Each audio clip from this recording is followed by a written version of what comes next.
I did not hit her. It's not true. It's bullshit. I did not hit her. I did not. Oh, hi, Mark. Out of my eyes! I never misspelled anything! Not once, not one time!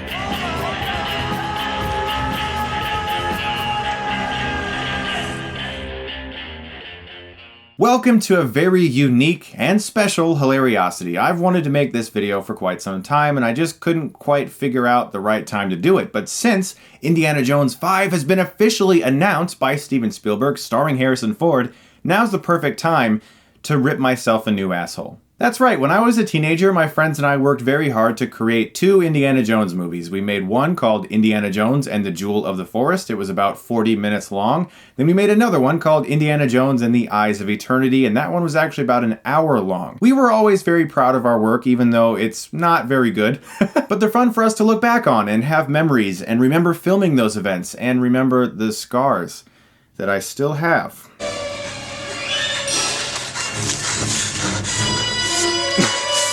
Yeah, we were also really dumb.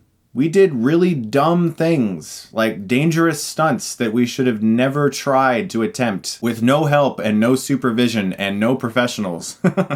I'm actually surprised we're still here, to be completely honest. We were very reckless, but hey, it's gonna make for some fun entertainment now. But I'm gonna take you back to when I was about 17 years old, and we started work on Indiana Jones and the Jewel of the Forest. Our movie opened with a very Raiders of the Lost Ark vibe. I'm creeping through the woods with my buddy Asaku, who's sort of like a hand-me-down short round, and we are looking for my hat. My hat has been stolen, and it's time to find my hat, because it's Indiana Jones's hat. The thing that I'm most proud of about this scene is that we actually have real live scorpions. A friend of mine provided his scorpions for us to use in this scene, and I did a stunt with one of the scorpions on my shoulder. It was a lot of fun. It was slightly nerve-wracking, that's for sure, but I did feel like we were doing something a little bit more legit than I had up until that point. With the short films we had been making, it felt just a little bit more legit.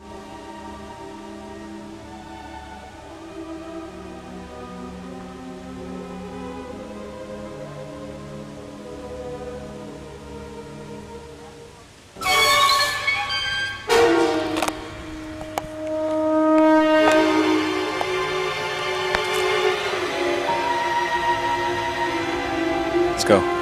And one of our biggest struggles when we made films back in the day were to like figure out how to elongate the opening credits. I wrote all of them, I starred in them, I directed them, and my friends starred in them, and then everything else was done by me. I edited them, I did everything, I set up the shots, and so it was like, how do I make these credits any longer? So you get things like edited with iMovie.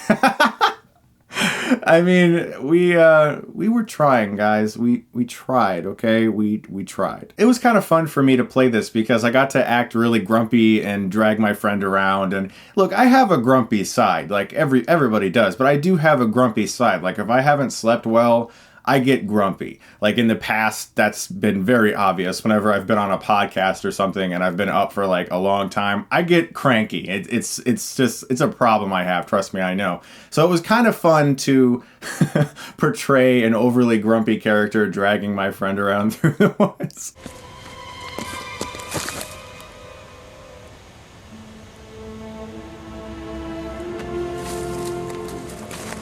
The one thing that I am still proud of with these 2 films are that we actually did try to make the action look as good as we could. We worked hard to make the punching and the fighting and everything look as best as it could with what we had.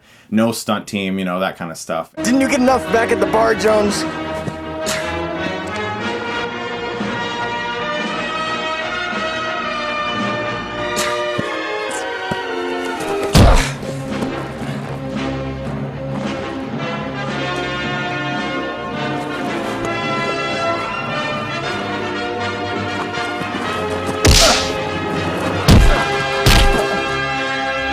We got cut up a lot and lots of scrapes and bruises, and I still actually do have scars on all of my knuckles from a stunt that I'll talk to you about in a minute. So I get back my hat, and we get this incredibly over-the-top epic scene where I put the hat on because it's Indiana Jones. Why did you come back? I wouldn't have come back if you hadn't have taken this.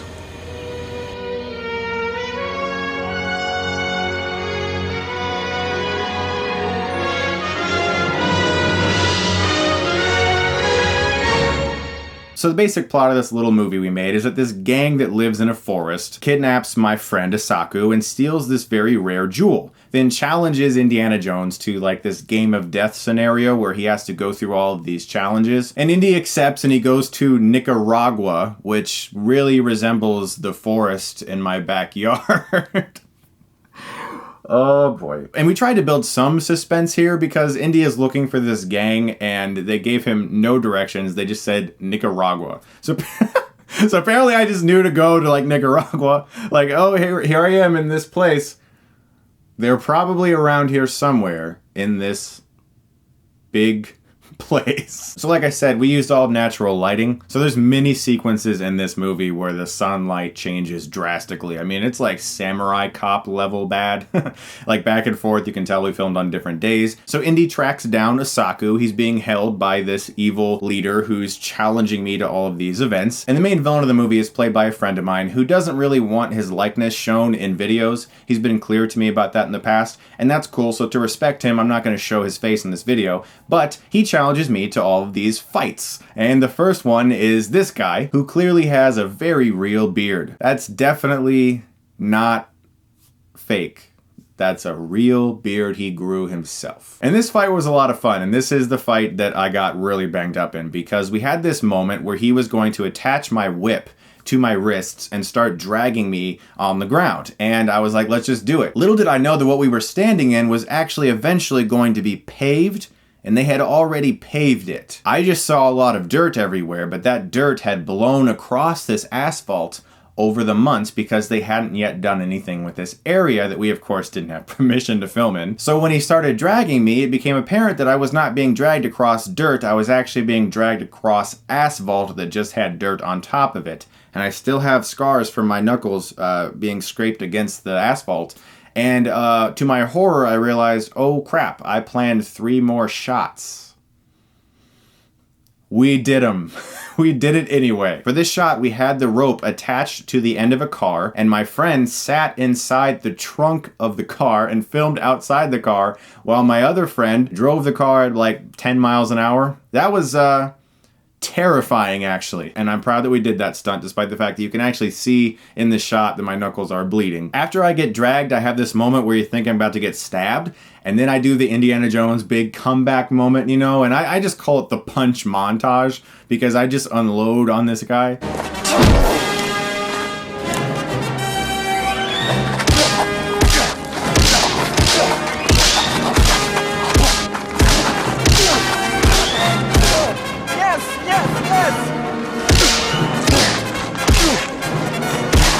So I beat up that guy real good, and then the next challenge is ninjas. These ninjas just appear.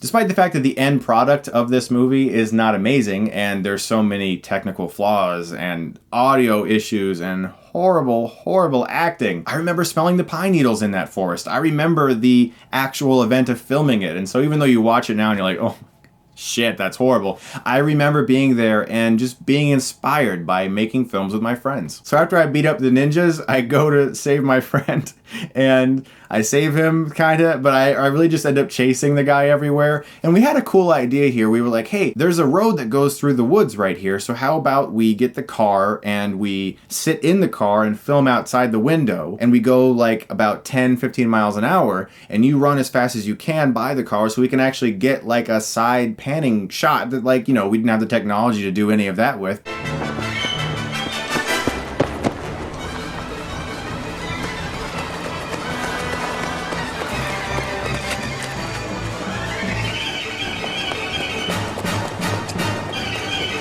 And the finale of this movie is where I was just really dumb. I don't know what I was thinking, but we did it and I somehow survived. We have all these crazy stunts involving this truck. I dive out of the way before the truck hits me. There was a fair amount of distance there, but it's later when I get on top of the truck and then start hanging on the front of it while my friend is driving through the woods, and I was just realizing to myself watching this, what the hell was I thinking? There was like no supervision.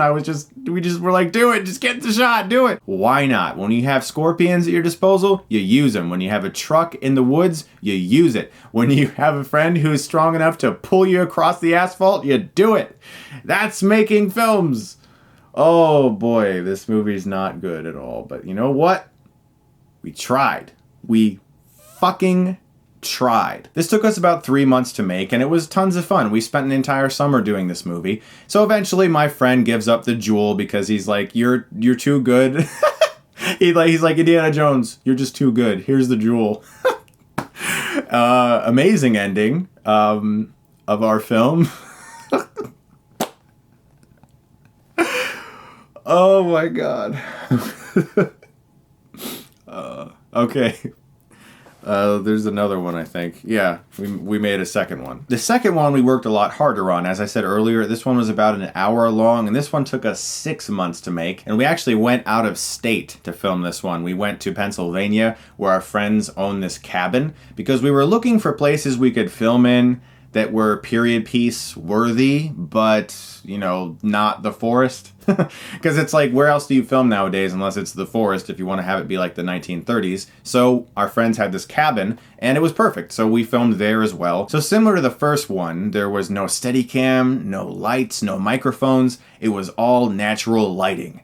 And those are just really fancy ways to say we didn't work hard enough. This one opens with this train track fight sequence, and we always had to wait for the train to come back because it would pass us really quickly, and then we would have to restart another angle as soon as the next train came to keep the illusion that a train was passing by, because we couldn't get every shot, obviously, with one train. So we had to actually sit around all day and continue to wait for trains to come by so that we could finish the train fight. Oh my god. And we're not even really supposed to be there. My dad used to work on the railroad back in the day. He was actually a train conductor. And when he watched that, he said, that's kind of illegal. You're not actually supposed to be on the tracks. And I was like, oh, well, we got a train in the movie, Dad. Production value, the train. They can't stop the train just because we're not supposed to be there, so film it. Now, this movie takes place in South Africa, also known as my backyard. So Indy's sidekick, Asaku, is back in this movie, and we're going to this cabin to stay for a while. I really don't know why. I think it's supposed to be like it's our place we crash at. I don't really know. I'm the writer, and I don't even know why we're going there, so... oh boy. But the worst ninja in the world breaks into this cabin, and this fight scene erupts. And we had fun doing this, because we were able to film a fight scene in a enclosed environment with no mosquitoes biting us every 2 seconds. So that was definitely a plus. Johnson! Throw me the whip. What? The whip. Throw me the whip. What? Muchio nage. Oh!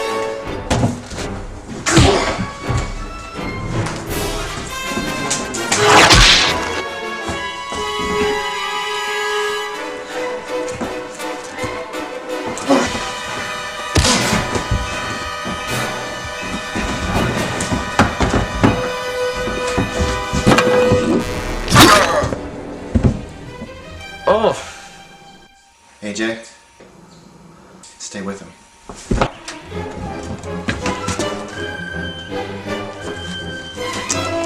After this guy falls on an axe, we find these drawings. He fell on an axe. Oh my god. We find these drawings inside his pockets that I obviously drew, and they're like these shapes, and I say it's something about this Satabito tribe. This tribe I made up that sounds like it's right out of Ace Ventura: When Nature Calls. Chicago! Shawshank Redemption! Chicago! You're out of there! I open up a dictionary for a big exposition scene that explains what the Satabito warriors were. And of course, wow, this dictionary has an article about them. I wonder who wrote that. And I wonder who drew the picture of the Satabito warrior. It's clearly not me. So there's this mask called the Eyes of Eternity that the Sato-Bito warriors possess. If you stare into its eyes, you see your future, so it's very sought after, but there's also a legend that if you attempt to wear the mask, you can gain higher power, higher intelligence, or you could vanish off the earth and go to some place amazing or like heavenly, you know, whatever. It's just the weird story about the mask that I made up. And these Sato-Bito warriors have the ability to touch you and drain the life force out of you just by touching you. So that's kind of, that's not inspired by Temple of Doom at all. There's definitely no Temple of Doom inspiration in this film, especially not later when my friend and I stumble across the Sato-Bito warriors and he's like raising his hand up towards the thing and he touches the guy and he dies. Like there's no Temple of Doom inspiration there at all. So we set off to find this tribe and we filmed this at this place called Virginia Kendall because there's all these really cool ledges here and we were able to film in all these really neat locations, but unfortunately there's also a lot of hikers there. So I would say at least 50% of the time we were doing a shot, somebody was like, hey, what are you guys doing? The sad part is we can't do anything about it because we obviously didn't have rights or a permit to film there. And so that's one of the hardships of independent filmmaking. Also, there were these really cool carvings there in the stone. So I decided to write this whole scene where we'd stumble across these things I called hieroglyphics, you know, but they were really just like this art done by somebody who had gone through there, but we utilized it in the movie. So we stumble across the Eyes of Eternity mask and I go towards it and it actually does show me my future. And I show a whole bunch of little things about what will eventually happen later in the film, moments that later actually do happen. And then this big fight scene erupts that I actually really screwed up my thumb. There's this one take where I actually mistakenly punched my friend right in the face. You can't quite tell because it's really quick. Watch it!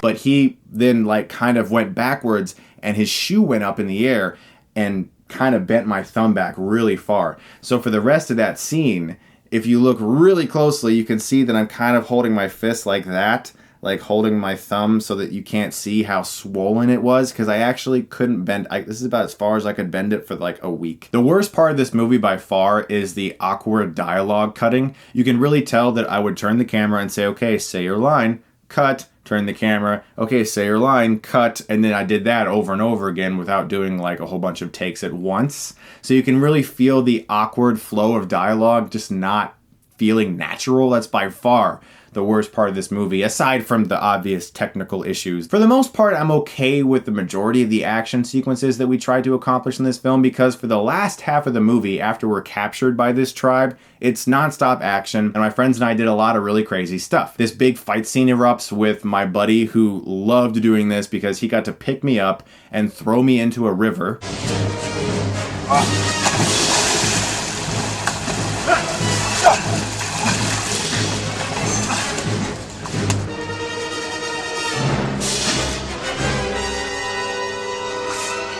Which actually was a very dangerous stunt because I didn't even check the river really. There could have been jagged rocks. I could have been like impaled. But I didn't check because, you know, we got to get the shot. I don't know what I was thinking really. I think I was about 18 here, maybe almost 19, but we tried. I keep saying that, but it's true. We did try. This fight scene was fun though because they lodged this thing in my back. It was obviously like my take on the Temple of Doom voodoo sequence. And they had this thing that presses a button and it sends like electric shocks through me. So we had this big thing where like he pressed the button every once in a while, made me have like electric shock problems. It was fun to film. It was enjoyable. And we had like the big Indiana Jones moment, you know, because like every movie has the big Indiana Jones moment where he gets pummeled a lot and then he comes back. This was our moment.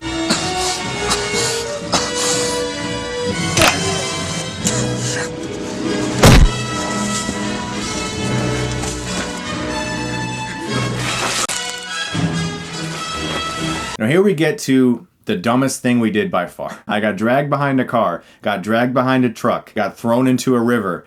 This is by far the dumbest thing we did. We had actual real machetes and we did sword fights with them. These are not fake machetes, and one of them is rusty and jagged, and I did actually get cut on my knuckle. So another fight scene erupts between Isaku and this Satabito warrior. And this was fun because we had about 30 minutes, and we just ran into this forest somewhere. You can actually hear some kids playing on swing sets in a playground nearby for a few of these shots. And my one friend was able to do all these flips. We actually got a couple really cool stunts out of that.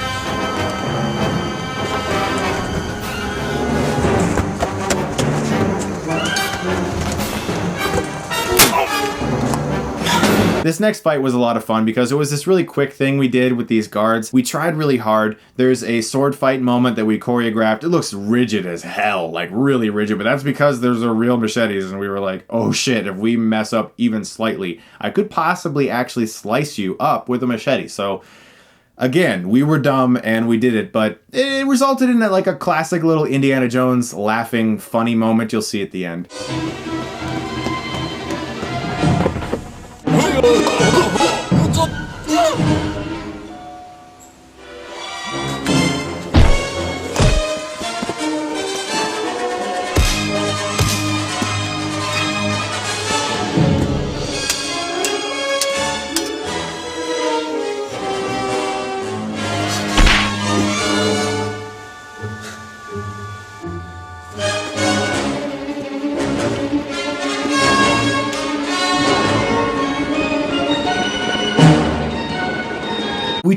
We tried our best with what we had, and that's all I can really say about this. The shots don't look very good, the lighting's awful, it's very low def, there's tons of out of focus shots, but we did try, and we did finish it.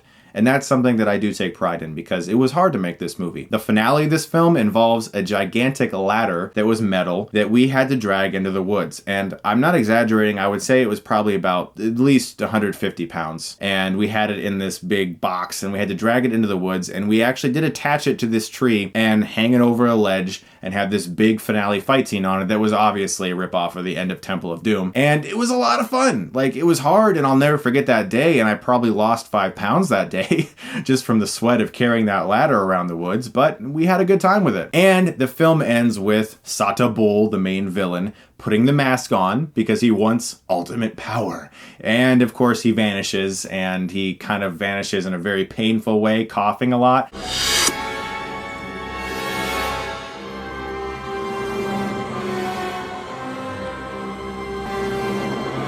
But initially, I had a much more violent death. I was going to have his face melt, and we actually did an okay face melting effect, but it never went into the movie, but I still have this shot. So the film ends with Indy and Isaku putting his hat on, staring off into the distance, and you know, yay, Indiana Jones.